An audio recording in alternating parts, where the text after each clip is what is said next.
امیر اہل سنت کے 113 ارشادات، قسط نمبر 6۔ الحمدللہ رب العالمین والصلاة والسلام علی خاتم النبیین، اما بعد فاعوذ باللہ من الشیطان الرجیم، بسم اللہ الرحمن الرحیم۔ شیخ طریقت امیر اہل سنت بانی دعوت اسلامی حضرت علامہ مولانا محمد الیاس عطار قادری رضوی دامت برکاتہ العالیہ کے مختلف فرامین کا مجموعہ، امیر اہل سنت کے 113 ارشادات، قسط نمبر 6۔ دعائے خلیفہ امیر اہل سنت۔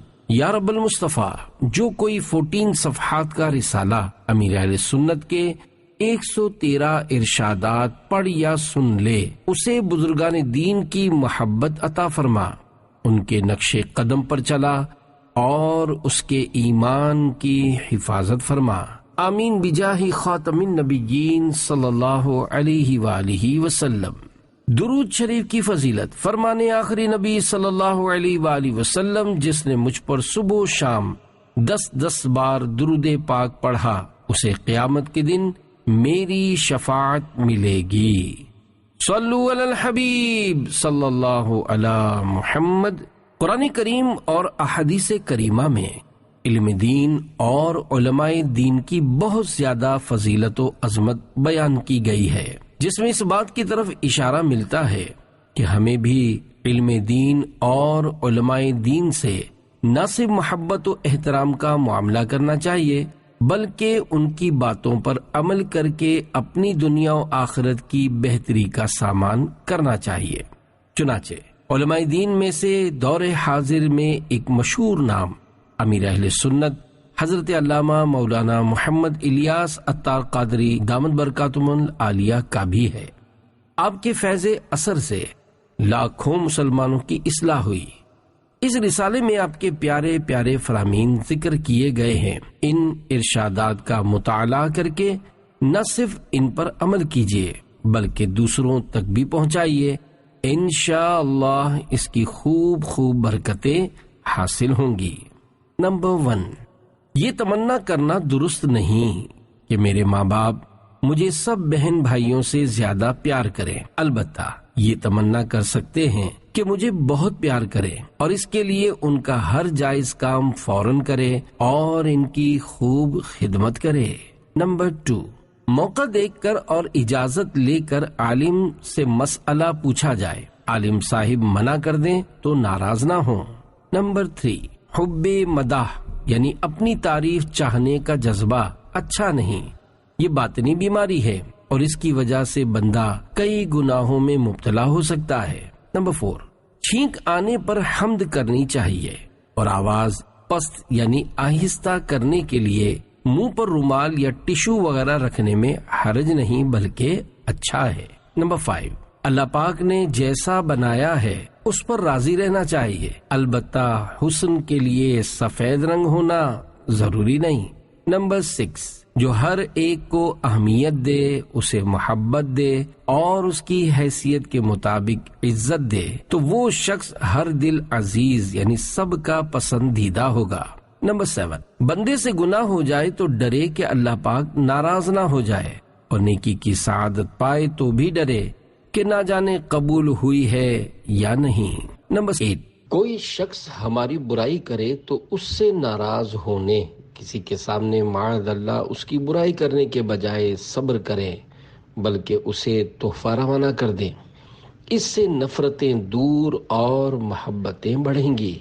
نمبر 9، جوانی میں خوب عبادت کرنی چاہیے، بڑھاپے میں محنت والی عبادت مشکل ہوتی ہے اور جوانی والی ہمت و طاقت نہیں ہوتی۔ نمبر 10، ماں باپ کو ستانا آخرت کے ساتھ ساتھ دنیا میں بھی نقصان کا باعث ہے۔ 11، جو صفائی ستھرائی سنت تنظیف یعنی صفائی کی سنت کی نیت سے ہو تو کار ثواب ہے۔ 12، وہی عقل مند کامیاب ہے جس نے اپنی عقل کو اللہ پاک اور رسول صلی اللہ علیہ وآلہ وسلم کی اطاعت میں استعمال کیا۔ 13، اللہ پاک کی کسی نافرمانی کو چھوٹا سمجھنا اسے بڑا کر دیتا ہے۔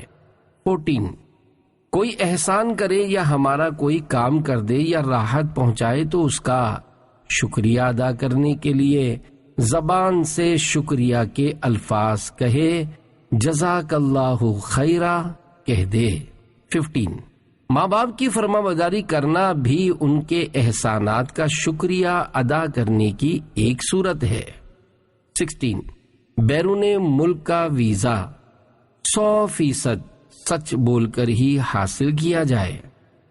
17 عاشقان رسول علماء کے خلاف زبان درازی، علماء کی گستاخیاں کرنے سے ایمان خطرے میں پڑ سکتا ہے۔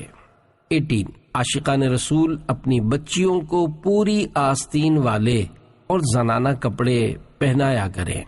19 اللہ پاک ہمیں کوئی منصب دے تو ہمارا مزاج عاجزی والا ہونا چاہیے تاکہ ہم اپنے ماتحت سے بھی نرمی سے پیش آئیں۔ جب ہم کسی وجہ سے اپنے ماتحت سے سخت رویہ اختیار کرنے لگیں تو سوچیں کہ کیا ہمارے پیارے آقا صلی اللہ علیہ وآلہ وسلم اپنے صحابہ کرام رضوان اللہ علیہم اجمعین سے اس طرح برتاؤ کرتے تھے؟ یوں ہمارے اخلاق بہتر ہو جائیں گے انشاء اللہ الکریم۔ 20 ہر منصب والا یہ ذہن بنائے کہ یہ منصب مجھے اللہ پاک نے دیا ہے اور وہ کبھی بھی مجھ سے لے سکتا ہے، اسی طرح اللہ پاک کی خفیہ تدبیر سے ڈرتا رہے۔ 21 جسے طرح طرح کی نعمتیں حاصل ہوں تو وہ یہ سوچے کہ میری نیکیوں کا بدلہ کہیں دنیا میں ہی نہ دے دیا جائے اور آخرت میں مجھے ان سے کچھ فائدہ نہ ہو۔ 22 ہر گناہگار کو اللہ پاک کی رحمت کی امید رکھنی ہے اور ہر نیکوکار کو اللہ پاک کی بے نیازی سے ڈرتے رہنا ہے۔ 23 اگر واقعی یہ سوچ بن جائے کہ اللہ دیکھ رہا ہے تو گناہوں سے بچنے میں مدد ملے گی۔ 24 بچے جو کپڑے پسند کریں اس میں کوئی مسئلہ یا شرعی خرابی، مثلا جانداروں کی تصاویر یا مضبوطی کے اعتبار سے کوالٹی درست نہ ہو تو بچوں کی دل جوئی کرتے ہوئے ان کی پسند کو ترجیح دیا کریں۔ انشاءاللہ الکریم اس سے ان کی دل جوئی کا ثواب ملے گا اور وہ لباس پہننے میں بچوں کو بھی رغبت ہوگی۔ 25 بچوں کے دل میں بھی خوف خدا پیدا کرنا چاہیے۔ 26 بعض باتیں مثلا نابالغ کا گناہ لکھا نہیں جاتا وغیرہ بچوں کو نہیں بتانی چاہیے کہ اس سے بچے بے باک یعنی بے خوف ہو جاتے ہیں اور شیطان انہیں کھلونا بنا لیتا ہے۔ بچوں کے دل میں خوف خدا ہوگا تو وہ عبادت کریں گے۔ 27 اے کاش ہم مرنے سے پہلے اپنے نفس کو زیر یعنی مارنے زیر کرنے میں کامیاب ہو جائیں۔ 28 مسجد عبادت کی جگہ ہے، اس میں موبائل سے کھیلنا محرومی ہے۔ 29 گناہوں کی وجہ سے دل بھی میلا ہو جاتا ہے، تلاوت قرآن کرنے، موت کو یاد کرنے، اللہ پاک کے خوف اور عشق مصطفیٰ صلی اللہ علیہ وآلہ وسلم میں رونے سے دل کی صفائی ہوتی ہے۔ 30 باوضو رہنے سے بلائیں دور ہوتی ہیں۔ 31 ڈرائیور حضرات باوضو گاڑی چلایا کریں۔ 32 آج کل وضو کا درست طریقہ کم لوگوں کو معلوم ہوتا ہے۔ اولاً یعنی پہلی بات یہ کہ فرائض پورے ادا نہیں کرتے اور اگر فرائض پورے ہو جائیں تو سنتیں چھوڑ دیتے ہیں۔ ہمارا وضو درست ہوگا تو اس کی برکتیں ملیں گی۔ 33 میں نے اپنی بیٹی کو مبالغتاً یعنی 100 مرتبہ کہا ہوگا کہ اپنے ساس سسر کی خدمت والدین سمجھ کر کرو، اسی طرح اپنی نواسیوں کو بھی کہتا رہتا ہوں کہ اپنے دادا دادی کی خوب خدمت کیا کرو۔ 34 بزرگوں کی خدمت ضرور رنگ لاتی ہے۔ 35 اللہ پاک کی رضا سب سے بڑی نعمت ہے، اللہ پاک جس سے راضی ہوگا اسے جنت میں داخل فرمائے گا۔ 36 نیکیوں پر استقامت حاصل کرنے کا طریقہ یہ ہے کہ اللہ پاک سے استقامت کی دعا کرے، نیکیوں میں دل نہ بھی لگے تو لگانے کی کوشش کرے، انشاءاللہ الکریم دل لگ ہی جائے گا، نیکیوں کے فضائل پڑھتا رہے۔ 37 بچے کی سالگرہ یعنی برتھ ڈے پر قرآن خوانی یا محفل نعت کی ترکیب بنائی جائے. میوزیکل مردوں عورتوں کے اختلاط یعنی مکس ہونے تالیاں بجانے سے مکمل بچا جائے. صرف وہی کام کیا جائے جو اللہ پاک کی رضا کا باعث ہو. 38 جو حج یا عمرے کے لیے جا رہا ہو اسے مبارکباد دی جائے اور یہ کہا جائے کہ اللہ پاک آپ کی حاضری قبول فرمائے، بے ادبوں اور بے ادبی سے بچائے. میرے لیے دعا کیجیے گا. بارگاہ رسالت صلی اللہ علیہ وآلہ وسلم میں میرا سلام. شیخین کریمین یعنی حضرت ابو بکر و حضرت عمر رضی اللہ عنہما کو سلام، اہل بقیع و اہل مطاف کو سلام عرض کیجیے گا وغیرہ. 39 جس کا وزن کم کرنے کا پکا ذہن بن گیا ہو وہ پہلے لپڈ پروفائل، کولیسٹرول اور شوگر ٹیسٹ کروائے، پھر بتدریج آہستہ آہستہ ہر ماہ وزن کم کرے. 40 جوانی میں مٹھاس، چکناہٹ وغیرہ سے پرہیز کریں. بڑھاپا اچھا گزرے گا اور بڑھاپے میں ان چیزوں سے بچنا بہت ضروری ہے. 41 پان گٹکے کھانے کی عادت گویا رقم خرچ کر کے بیماری طلب کرنا ہے. 42 موٹاپے کا بہترین علاج ورزش اور زیادہ کھانے سے پرہیز کرنا ہے. 43 ڈاکٹر سے دوا مل سکتی ہے، شفا نہیں. اللہ پاک چاہے گا تو ہی دوا شفا کا ذریعہ بنے گی. 44 بیمار رب العزت یعنی اللہ پاک کی رحمت کے سائے میں ہوتا ہے. 45 علاج کے لیے دوا کے ساتھ ساتھ دعا بھی کرتے رہیے. 46 علاج اپنی مرضی سے کرنے کے بجائے ڈاکٹر کے مشورے سے کرنا چاہیے. 47 کسی حکیم، بابا جی، ڈاکٹر یا اسپتال کے علاج سے فائدہ نہ ہو یا تکلیف بڑھ جائے تو صبر کیجیے. بغیر صحیح ضرورت کے کسی کا نام لے کر دوسروں کو بتانا کرے ثواب نہیں، بلکہ اس میں غیبتوں اور دل آزاریوں وغیرہ گناہوں میں جا پڑنے کا خطرہ ہے. 48 جسمانی بیماریوں سے گناہوں کی بیماریاں زیادہ خطرناک ہیں. 49 کوئی بیماری لا علاج نہیں، ہاں بہت سارے امراض کی دوا ڈاکٹر اب تک دریافت نہیں کر سکے. 50 نظر ڈاکٹر پر نہیں اللہ کریم کی رحمت پر رکھیے. ڈاکٹر لاکھ اچھا علاج کرے مگر اللہ پاک چاہے گا تو ہی صحت حاصل ہوگی. 51 حتی الامکان ایک ہی ڈاکٹر سے علاج کروانا مناسب ہے کہ وہ آپ کی طبیعت سے واقف رہے گا. ڈاکٹر بدلتے رہیں گے تو ہر ڈاکٹر نئے سرے سے علاج شروع کرے گا اور ہو سکتا ہے آپ آزمائش میں پڑتے رہیں. 52 پاؤں کے تلووں میں کسی بھی تیل سے مالش کرنے سے اس کی جلد نرم رہے گی، پھٹنے سے محفوظ رہے گی اور دماغی صلاحیت میں بھی اضافہ ہوگا کیونکہ تلووں کا تعلق دماغ سے ہے. 53 روزانہ 12 گلاس پانی پینا اپنا معمول بنا لیجئے. قبض نہیں ہوگی اور جلد بھی نرم رہے گی. سردیوں میں پانی کم پیا جاتا ہے جس سے یہ دونوں تکالیف بڑھ جاتی ہیں. 54 سفر المظفر برکت والا مہینہ ہے، اس میں بڑے بڑے اولیاء کرام کے آراس ہیں. 55 غالب اکثریت ڈٹ کر کھاتی ہے، ڈٹ کر کھانے سے دل سخت ہوتا ہے. 56 چینی یعنی شوگر میٹھا زہر ہے. 57 عبادت پر قوت حاصل کرنے کے لیے کم کھائیے. 58 گڑ کی چائے اچھی ہوتی ہے، میں گڑ کی چائے استعمال کرتا ہوں. 59 صحت مند کو 92 دن میں ایک مرتبہ خون کا ٹیسٹ لپڈ پروفائل کروانا چاہیے. 60 گرم کھانا پلاسٹک کی تھیلیوں میں ڈالنے سے اجتناب کرنا چاہیے. 61 ڈاکٹر و حکیم کو خدا ترس یعنی رحم دل اور مریضوں کا ہمدرد ہونا چاہیے. 62 اوراد و وظائف میں ہر مرض کا علاج ہے. 63 جوانی سے ہی کھانے پینے میں پرہیز شروع کر دیں تاکہ بڑھاپے میں کم تکلیف ہو. 64 کباب سموسے کھانے سے بچنے میں ہی عافیت ہے. 65 80% امراض ڈٹ کر کھانے سے ہوتے ہیں. 66 سگریٹ نوشی بہت نقصان دہ ہے، اس سے ٹی بی ہو سکتی ہے. سگریٹ پینے والوں کو بڑھاپے میں بہت پریشانی کا سامنا ہوتا ہے، سگریٹ کے قریب بھی نہیں جانا چاہیے. 67 زخم، بیماری، گھبراہٹ، نیند اچٹ جانا یعنی نیند نہ آنا، تنگ دستی اور ہر طرح کے جانی یا مالی نقصانوں اور پریشانیوں پر صبر کرتے ہوئے بلا وجہ دوسروں پر ظاہر کرنے سے بچ کر مغفرت کی بشارت کے حقدار بنیے۔ 68 کھانا کھانے کے فوراً بعد پانی پینا طباً یعنی میڈیکلی نقصان دہ ہے، بالخصوص کھانا کھانے کے بعد جو کولڈ ڈرنک کا رواج ہے یہ انتہائی نقصان دہ ہے۔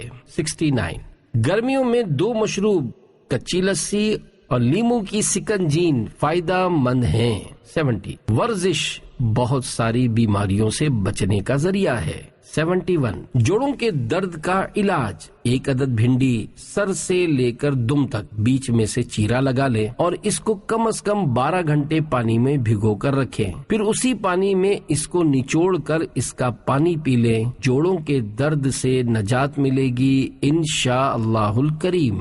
72 زلفیں رکھنا سنت ہے، بچوں کو بھی زلفیں رکھنی چاہیے، مگر میرا مشورہ ہے کہ وہ صرف آدھے کان تک رکھا کریں، پورے کان یا کندھوں تک نہ رکھیں۔ 73 درخت انسان کی صحت کے لیے مفید ہیں، درخت انسان کے خادم ہیں، گھر کے ارد گرد درخت ہونا فائدے کا باعث ہے۔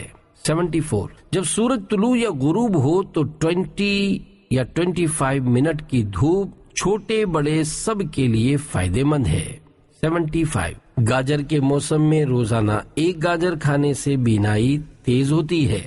76 کہا جاتا ہے پھلوں میں سب سے زیادہ توانائی بخش سیب ہے۔ 77 نہار منہ لہسن کی پوتھی یعنی گانٹھ کی 1-2 پھانک یعنی جوا کھانے سے کولیسٹرول کم ہوتا اور دانت کا درد دور ہوتا ہے۔ 78 کچا لہسن کھانے سے منہ میں بدبو ہو جائے تو اجوائن چبانے سے منہ کی بدبو دور ہو جاتی ہے۔ 79 ادرک کو چھیلنے کی ضرورت نہیں، چھلکے سمیت استعمال کیا کریں۔ 80 کھا کر پچھتانے سے نہ کھا کر پچھتانا اچھا ہے۔ 81 روزانہ 7 انجیر کھانے سے کمر کا درد دور ہوتا ہے۔ 82 پلاسٹک کی تھیلیوں اور برتن میں گرم کھانے کی چیز نہ ڈالا کریں، اس طرح کھانے میں کیمیکل مل جاتے ہوں گے اور صحت کو نقصان پہنچتا ہے۔ 83 مچھلی کوئلے پر پکانا مفید ہے، اس کا سالن بھی صحت کے لیے اچھا ہے، تلنے سے اس کے فوائد میں کمی ہو جاتی ہے۔ 84 طبی تحقیق ہے کہ کم کھانے والے لمبی عمر پاتے ہیں۔ 85 کھیرا چھلکے سمیت کھایا جائے، اس کا چھلکا بھی صحت کے لیے مفید ہے۔ 86 اپنی مسجد محلہ کی نماز عشاء کی جماعت کے وقت سے 2 گھنٹے کے اندر اندر گھر جا کر سو جایا کریں۔ 87 جب بھی وضو کرنے لگیں تو دل میں وضو کرنے کی نیت حاضر کرتے ہوئے کہا کریں میں حکم الہی بجا لاتے ہوئے وضو کروں گا۔ 88 سوشل میڈیا سے کنارہ کش یعنی دور رہیں، اس سے بہت وقت ضائع ہوتا ہے، گناہوں میں پڑنے کا قوی اندیشہ یعنی خطرہ ہے۔ 89 شوہر کو خوش کرنا اللہ پاک کی رضا کے لیے ہو تو عبادت ہے۔ 90 گھریلو مسائل کا ایک حل یہ ہے کہ فریقین یعنی دونوں میں سے ایک صبر کرے۔ 91 غصے کی وجہ سے انسان کئی گناہوں میں جا پڑتا ہے، اس لیے غصے کا علاج ضروری ہے، اس کے لیے مکتبۃ المدینہ کے رسالے غصے کا علاج کا مطالعہ کیجیے۔ 92 بڑی عمر کے لوگوں کو چاہیے کہ اپنے امراض کا ذکر بھی بلا ضرورت نہ کیا کریں۔ 93 دعوت اسلامی کے دینی ماحول میں تربیتی اعتکاف کرنا نیک بننے کا بہترین ذریعہ ہے۔ 94 مجھے عربوں سے محبت ہے کیونکہ مکی مدنی مصطفیٰ صلی اللہ علیہ وآلہ وسلم عربی تھے۔ 95 باوضو رہنے سے چہرے کی خوبصورتی میں اضافہ ہوتا ہے، اللہ پاک ہمیں نیکیوں کا نور عطا کرے۔ 96 ائمہ کرام دعائے ثانی قدرے دھیمی آواز میں کیا کریں کیونکہ کئی لوگ نماز پڑھ رہے ہوتے ہیں۔ 97 جب نیکیاں کمانے کا ذہن بن جائے اور جذبہ ملے تو فرائض کے ساتھ ساتھ نوافل بھی ادا کرنا آسان ہو جاتا ہے۔ 98 نفس کو قابو کرنے کا طریقہ یہ ہے کہ نفس جو کہے اس کی مخالفت کی جائے۔ 99 اپنے ذمے اتنا کام لینا چاہیے جو ہم کر سکے اور شرمندگی نہ ہو۔ 100 تصوف کی کوئی کتاب ایسی نہیں جس میں بھوک کے فضائل نہ ہوں۔ 101 اللہ پاک ہمیں ایسی صحت دے جس سے عبادت پر قوت حاصل ہو۔ 102 ماہ رمضان میں مکمل قرآن کریم کی تلاوت کیجیے۔ روزانہ تلاوت قرآن کے لیے کم از کم 1 گھنٹہ مخصوص کر لیں۔ 103 تصوف کی کوئی کتاب خاموشی کے فضائل سے خالی نہیں۔ 104 پریشان نظری بغیر ضرورت ادھر ادھر دیکھتے رہنا اچھی بات نہیں، بلکہ اچھی نیتوں سے اس سے بچنا کار ثواب ہے۔ 105 عید پر نئے کپڑے پہننا ضروری نہیں، سنت کے مطابق سلے ہوئے پرانے دھلے ہوئے کپڑے بھی پہنے جا سکتے ہیں۔ 106 آج کل بچوں سے شفقت بھرا پیار کرنے کا رجحان کم ہے، یہ اچھی بات نہیں۔ 107 سنت اور ثواب سمجھتے ہوئے چھوٹے بچوں کو شفقت بھرا پیار کرنا چاہیے۔ 108 الحمدللہ مجھے فطری طور پر بچوں سے پیار ہے۔ 109 مسلمان کا لمحہ لمحہ قیمتی ہے، اسے ضائع ہونے سے بچائیے۔ 110 حقیقی مالدار وہ ہے جو صاحب حسن اعمال یعنی نیکیاں کرنے والا ہے۔ 111 بچوں کو آسان احادیث اور نیک لوگوں کے واقعات سنا کر نیکی کا جذبہ دیا جائے۔ 112 اگر جانور کسی تکلیف میں ہو تو اس کی تکلیف دور کرنا ثواب کا کام ہے۔ 113 ہر گناہ چھوٹا ہو یا بڑا جہنم میں جھونک یعنی ڈال سکتا ہے۔